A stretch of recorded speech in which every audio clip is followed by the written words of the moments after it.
Photo को मैं देख रहा था और मेरे दिमाग में बात आई कि ये दोनों जो लोग थे, जवाहरलाल नेहरू और महात्मा गांधी,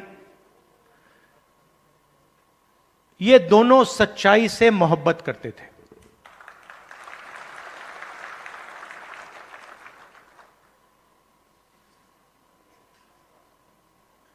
और अगली लाइन में मैंने बोला, सिर्फ नेहरू जी नहीं, सिर्फ महात्मा गांधी जी नहीं, उसमें आप एक लंबी लिस्ट लगा सकते हो। उसमें आप अंबेडकर जी को जोड़ सकते हो, उसमें आप, ये लाइए जरा फोटो,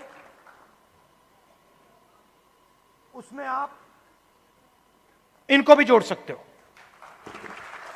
और ये फोटो अभी मैंने देखी थी, मुझे बहुत अच्छी लगी। क्यों अच्छी लगी बताइए?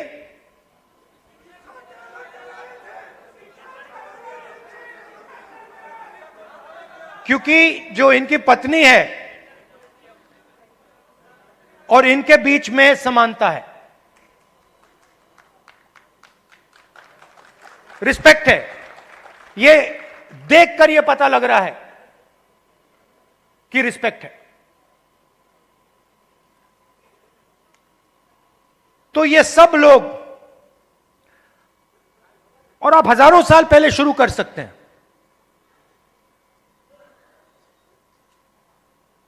बुद्ध भगवान सच्चाई से मोहब्बत करते थे, सच्चाई से दूर नहीं जा सकते थे।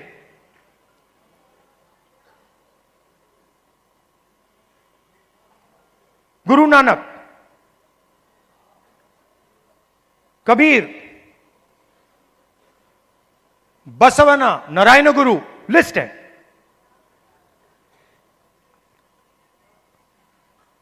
तो लोग मुझे कहते हैं कि ये संविधान 1947 में लिखा गया था,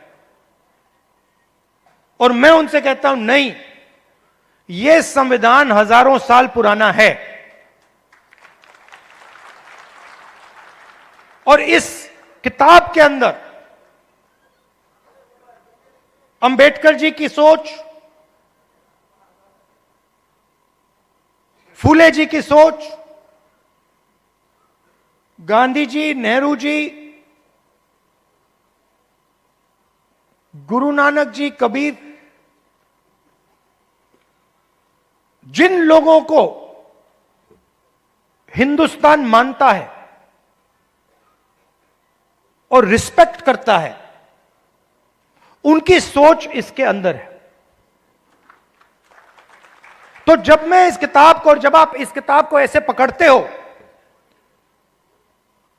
आप 70-80 साल पुरानी किताब को नहीं पकड़ रहे हो, आप हजारों साल पुरानी विचारधारा की रक्षा कर रहे हो।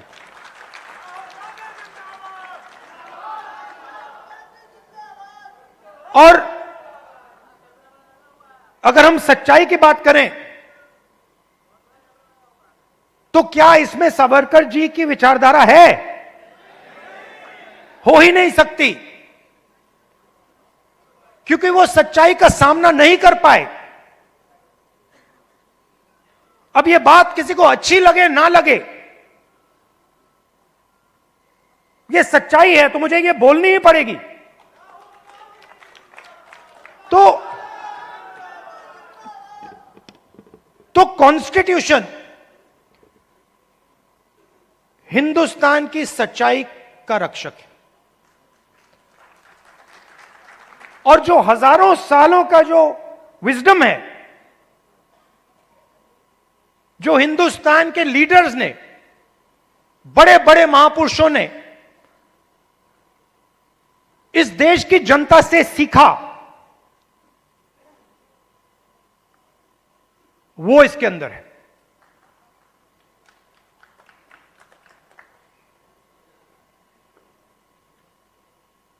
अंबेडकर जी ने दलितों की लड़ाई लड़ी, दलितों के लिए लड़ाई लड़े। सिखाया किसने? सिखाया देश के दलितों ने। जो देश के दलितों के अंदर दर्द था, उस दर्द को अंबेडकर जी समझे,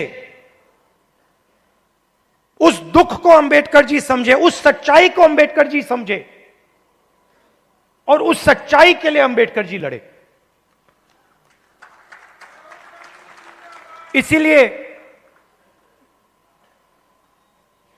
महात्मा गांधी की autobiography my experiments with truth,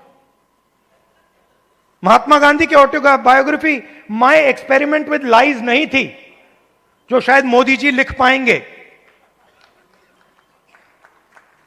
तो सच्चाई की ही लड़ाई चल रही है।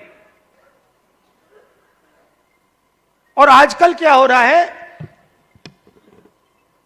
सच्चाई बोलना हिंदुस्तान में मुश्किल है, आसान नहीं। आप देख लीजिए, हमारी पॉलिटिक्स को देख लीजिए, पॉलिटिक्स को देख लीजिए, बड़े बड़े नेताओं को देख लीजिए, बोल नहीं पाते हैं।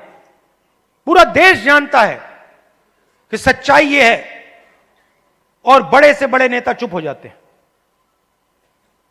यह पूरे देश को दिख रहा है। मगर एग्जाम्पल क्या दिया? बुद्ध भगवान ने, अंबेडकर जी, गांधी जी, इन लोगों ने एग्जाम्पल क्या दिया? डरना नहीं है, जो सच्चाई है वो देश के सामने रखनी है। और यही आप लोग कर रहे हो, यही आप लोग कर रहे हो। आप लोग डरते नहीं हो, आप लोगों को दबाया नहीं जा सकता है। आपके अंदर, खून के अंदर फूले जी, अंबेडकर जी, गांधी जी, ये सब आपके खून के अंदर हैं, और इनकी विचारधारा आपके खून के अंदर है, मेरे खून के अंदर है, और इसको कोई नहीं मिटाने जा रहा है, कोई मिटा ही नहीं सकता। मैं आपको आज दो तीन चीजें कहना चाहता हूं, मगर मेरी माइंड में एक सवाल है। तो सबसे पहले मैं आपसे सवाल पूछना चाहता हूं, देखना चाहता हूं, आप में से, आपने देखा होगा अमेरिका के राष्ट्रपति ने स्टॉक मार्केट की धज्जियां उड़ा दी हैं, देखा होगा, देखा ना? अच्छा, आप मुझे बताइए, आप में से, इस भीड़ में से कितने लोग स्टॉक मार्केट में पैसा डालते हैं? हाथ उठा के दिखाइए। अब ये देखिए, घूम के देखिए, यहां पे 1% से कम लोग स्टॉक मार्केट में पैसा डालते हैं, 1% से कम। अगर यहां 100 लोग हैं तो एक हाथ उठ रहा है। तो ये स्टॉक मार्केट आपका औजार नहीं है, इसमें अनलिमिटेड पैसे बने, मगर इसका फायदा आपको नहीं मिला।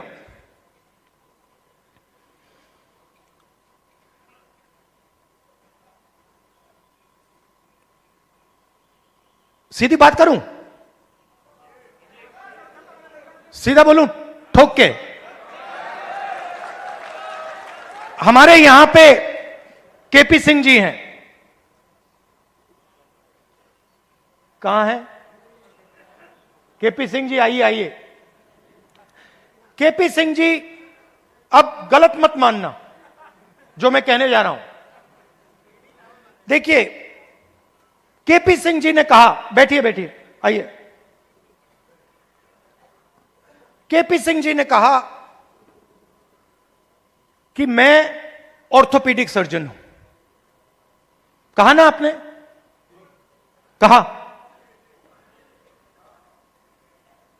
कुछ दिन पहले पार्लियामेंट हाउस में डेलीगेशन आया, वहां पे ऐसे ही एक व्यक्ति ने मुझे कहा, मैं आईआईटी का प्रोफेसर हूं। और मैंने उससे यही कहा कि देखिए, मैं कुछ कहना चाहता हूं मगर शायद आपको अच्छा ना लगे,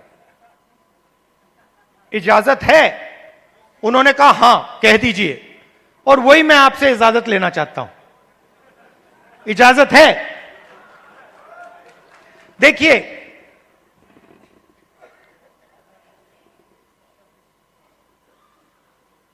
आप में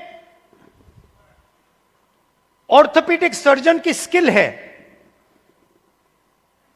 ऑर्थोपेडिक सर्जन की नॉलेज है, ज्ञान है। जो ऑर्थोपेडिक सर्जन होता है वो आप में सब कुछ है, मगर आप ऑर्थोपेडिक सर्जन नहीं हो। क्यों? क्योंकि पूरा का पूरा सिस्टम आपके खिलाफ काम करता है। आप सोचते हो कि आप ऑर्थोपेडिक सर्जन हो,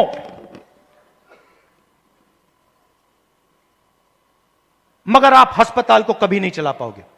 आपको चलाने नहीं दिया जाएगा, कभी नहीं चलाने दिया जाएगा। और अगर आप में क्षमता चलाने की हो तो आपको फाइनेंस नहीं मिलेगा, पैसा नहीं मिलेगा, बैंक लोन नहीं मिलेगा।